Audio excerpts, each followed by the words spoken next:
qu'il y ait une pluralité. Et c'est ça la démocratie. Et donc la loi prévoit qu'au niveau des deux chambres, que ce soit à la chambre basse comme à la chambre haute, qu'il y ait de l'opposition au niveau du bureau. C'est pour permettre effectivement que cette démocratie que nous voulons tous puisse respirer.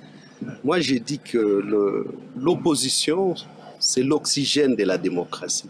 Et donc, j'ai été investi par mon parti politique, Ensemble pour la République, qui est la première force de l'opposition en RDC, et pour briguer le poste qui revient de droit à l'opposition. Donc voilà pourquoi la raison est simple, c'est que c'est la loi en RDC qui le permet.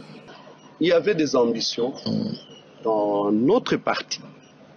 C'est ça, on a fait jouer cette expérience démocratique à tout le monde, déjà dans notre parti.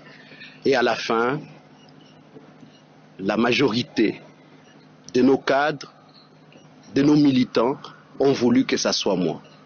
Pourquoi moi? Je ne sais pas, on doit demander au parti. Mais personnellement, je me suis dit que je peux apporter aussi ma pierre dans l'édifice, bien sûr. Et moi, je me suis dit que je peux apporter quelque chose. C'est vrai, j'étais l'homme de l'ombre à l'époque. Peut-être qu'il est temps que je puisse montrer aussi que je peux faire autre chose. Peut-être qu'il est temps que la République puisse bénéficier aussi de ce que j'ai pu faire dans l'ombre. Beaucoup de gens ne me connaissent pas.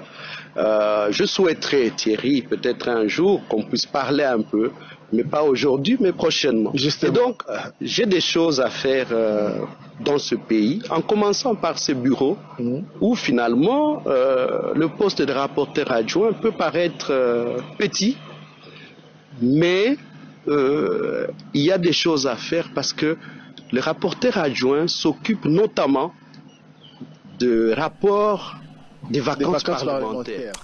Orientation sur les enjeux et